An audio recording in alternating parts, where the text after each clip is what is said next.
My girlfriend hated me stalking her, so I stalked 5 other women and stole some cookies. I'm 34 years old. Pretty recently, me and my 19-year-old girlfriend split up. I would love to say it was mutual, but it wasn't in the slightest. She was the girl of my dreams, and it completely broke me when she said she never wanted to see me again. I just don't know where it all went wrong. I tried to treat her like the goddess that she was. I would surprise her with little gifts throughout the day. It seemed she thought it was cute at first, but I could see her grow annoyed a few weeks into our relationship, and it made me very insecure. I don't think it was really the gifts. Who doesn't like receiving random presents throughout the day? I would surprise her when her classes finished just to cheer her up in case she had a bad day. I think what really caused the separation was one of the guys that lived in her dorm. I had met him when I first visited her campus, and the vibes he gave were very off. I knew that he was gunning for my girl. I made sure that night to assert my dominance over him. But alas, I don't think he got the message. Anyways, about 2 months ago, she broke it off with me for good. We've been broken up longer than we were together, but it just feels like half of me is missing. I asked if it was because of her guy friend, and of course she said no. I demanded she tell the truth, and again she said no. I knew she was full of it. I had treated her like a princess. There's no reason why she should want to break up with me. I pleaded for her to change her mind. I cried nonstop trying to call her. It got to the point where I got blocked on so many accounts, I was resorting to making new emails to contact her. This is the love of my life, and I couldn't just let her walk away for a lesser man. A few weeks after the breakup, I decided to check up on her after one of her classes. Well, she's walking out of the classroom, and guess who I see? Her and Mr. He's Just a Friend. This broke me, and I started bawling my eyes out in front of her. The worst part is, she just kept walking. No acknowledgement of me whatsoever.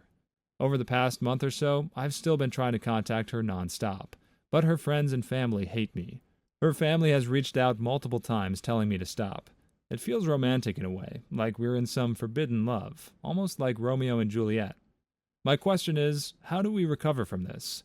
I still love the girl, and I know deep down she feels the same way. Has anyone been in a similar situation? How did you make it work? I'm sure others have been in similar situations, but I also think most of them are probably in jail. Normally, I wouldn't necessarily care about this original poster's age difference. As long as they're both consenting adults, it's his business if he wants to be with someone immature and inexperienced.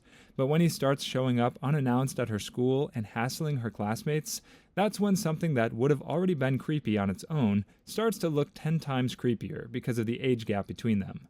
But let's definitely not lose sight of just how off this is, even when you ignore the age difference. In case you didn't catch it, OP implied that he and this girl dated less than 2 months before they broke up. That is not long enough to become this obsessed. And I'm just itching to know how he asserted his dominance. Somebody asked in the comments, but they've not yet received a reply. No matter what he did, it's pretty clear that it probably wasn't appropriate. But hey, he's probably moving on by now, right? Well, let's check his first update and see just what moving on looks like for this person. I'm coming off a bad breakup, and today I finally decided to get out there and approach a few females in the wild. Approach 1. This one went much better than I expected it to. I went up to her and started spitting some game. I could tell she was super into me, but when I asked for her number, she told me she was married.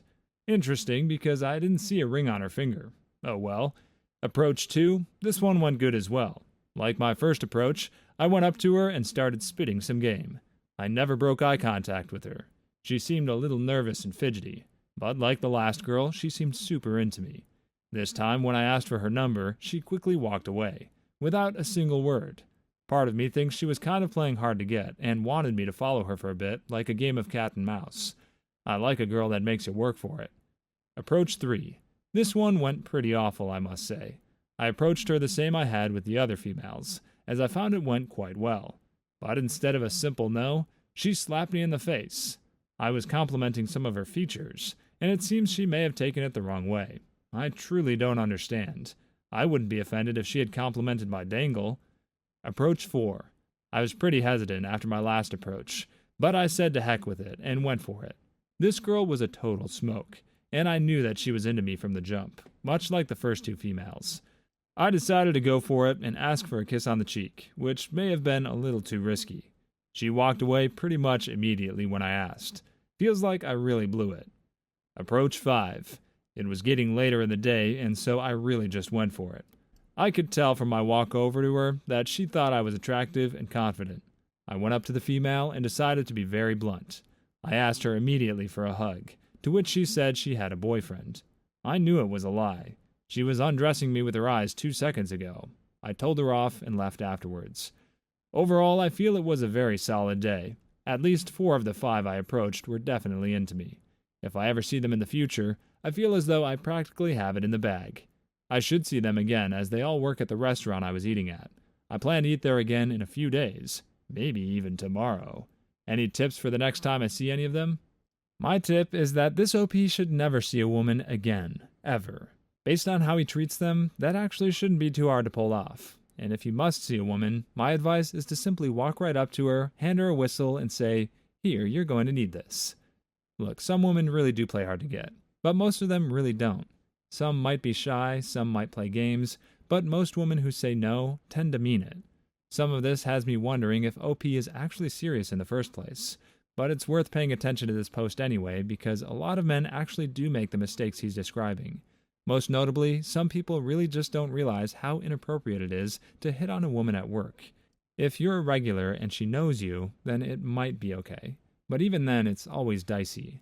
It makes some women feel incredibly trapped to have someone hit on them in a place where they're paid to smile and be nice to you. And no matter where you choose to hit on women, call them women. Some are okay with being called girls, but don't go around calling them females. It makes you look like you're trying too hard to sound cool. In reality, it sounds like you're talking about some soulless animal. A dog might be a female, a goat might be a female, but human females are women or girls. Trust me on this. Not all women have a problem with it, but it's still best avoided. Anyway, his next post takes a hard left turn. Recently, I've taken a big interest in fighting, and I'd love to learn some moves so I could win any future fights I get into.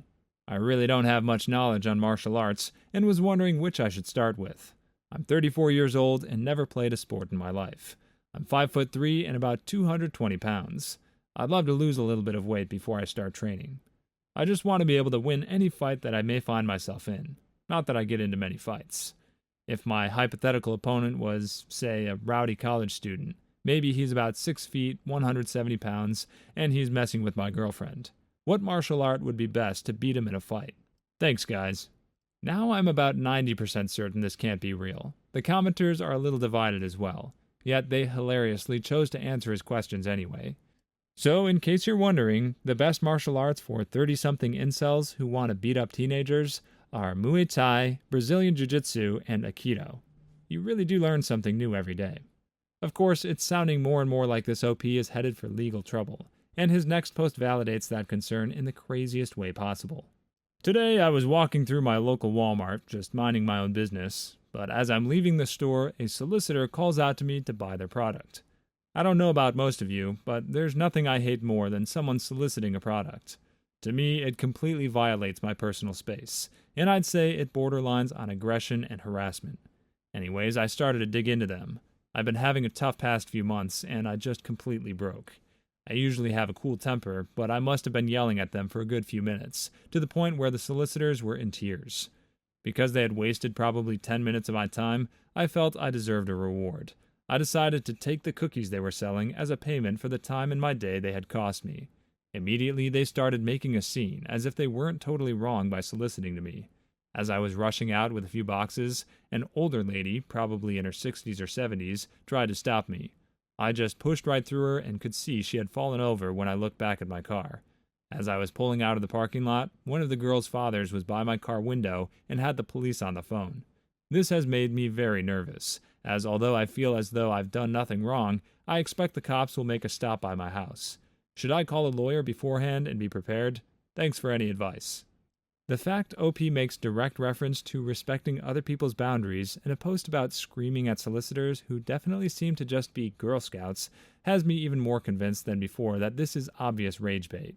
The mods labeled it a troll post, so they're in agreement. But commenters almost unanimously believe this story was true.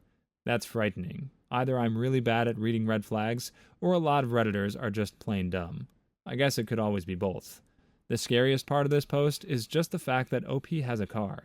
Think really hard about the part where he accuses the Girl Scouts of taking 10 minutes away from his day. It doesn't sound like their sales pitch was very long, so the implication here is that he was going off on little girls for a solid 10 minutes. You're telling me a man with that kind of rage is allowed behind the wheel of a car? I didn't think our road safety laws had been written by Charles Darwin, but here we are. And again, OP blames all of his behavior on his breakup. But not everything OP does gets blamed on his 19-year-old ex. In fact, his very last post at the time of writing tells a very different kind of story about how unhinged this man can be. This past weekend, I went on a trip to Las Vegas with my sister's fiancé and some of his friends for his bachelor party. This was my first time ever going to a bachelor party, and in Vegas for that matter, so I was very excited. The weekend started off very smooth. We got to our rooms and went to get a few drinks to get the weekend started. Once we were feeling a little buzz, we went to the casino to win us some money. Although the night was off to a hot start, I felt some sort of need to watch over my brother-in-law, as he was marrying my sister, and I could not let him hurt her. I've seen the movies, and I've heard the stories of what happens at these parties. I knew I could not let him disrespect my sister by going to one of those trashy clubs, or getting some nasty dancers. To avoid any sort of disagreement with his friends, I'd planned a little secret itinerary of fun things we could do in the Las Vegas area as a group. My first plan was a nighttime helicopter ride around the city. This would take around 2 hours, and would hopefully kill any momentum that could lead to the guys wanting to go out to a gentleman's club and disrespect my sister. It was also a funny little prank, as my future brother-in-law is terrified of flying. There was immediate backlash when I told the crew about our plans. It seems my plan of having the itinerary was not going to work out, so I really had to think of a new way to prevent anything from happening at this party. The only real solution I had was to stay by his side at pretty much all times. I didn't have a drink after we left the first bar we went to, as I needed to stay sober to be alert and aware of any possible situation. When the idea of going to a gentleman's club came up, I had no idea what to do. And then a thought popped up in my head. I decided to FaceTime my sister without telling the guys. When she picked up, the room went pretty silent, as you can imagine. And although this delayed the club talk for a minute or two, my sister quickly hung up and left me alone to defend her honor. Eventually, we were off to the club. I had no other options then but to pull my brother-in-law aside and tell him straight up. This is probably not fully accurate, but I pretty much told him, if you get close to any female inside of that place, if you so much as talk to another woman, I'm going to tell my sister I saw you cheat on her with multiple women. He was ticked, but really, why wouldn't she believe me? Why would I lie about something like that? He had no choice but to oblige, and my plan worked. He ended up backing out of the gentleman's club, and we ended up just staying around our hotel and drinking most of the weekend. Plus doing a few things we had on my itinerary that I really wanted to do. My issue now is that he told my sister about the whole situation. She's been threatening to remove me from her wedding, and my whole family is against me. I just don't see how I'm in the wrong. I had to defend her honor and make sure her fiancé respected her. Am I the jerk? After the very predictable comments, OP edited his post to add a response. Update. So apparently not wanting your sister to be heartbroken on her wedding day is being a jerk nowadays. That's actually pretty funny. I'm still terrified to entertain the possibility that this person really exists, but I don't know if I'm being realistic or just plain hopeful. Once again, very few of the comments even question whether this was real. That's either a horrible condemnation of Reddit's intelligence or a glowing review of this troll's skills as a storyteller. In the event that this is real, a few things need to be said. First of all, it's not too surprising that OP's never been invited to a bachelor party before. He'll probably never be invited to one again. That's great news for me, because it means he'll have more time to sit at home alone and write these bizarre posts. But for anyone out there who's never planned a bachelor party before, never make OP's mistake. I don't mean his crazy trust issues, but rather the fact that he ignored the groom's plans in favor of having everyone do what he wanted to do. Even in a way different scenario where the groom wants to be lame and just hang out doing nothing, you should respect that. In a nutshell, that's this OP's biggest problem. It's all about him. This is probably true even if these posts are all just rage bait. Reddit likes to mislabel people as narcissists a lot, but this OP might actually qualify. But what do you think? Is this all fake, or have you met real people like this OP before? Let us know your own opinions and experiences in the comments below. Click on one of the videos you see on the screen now, or a Karen will sue you.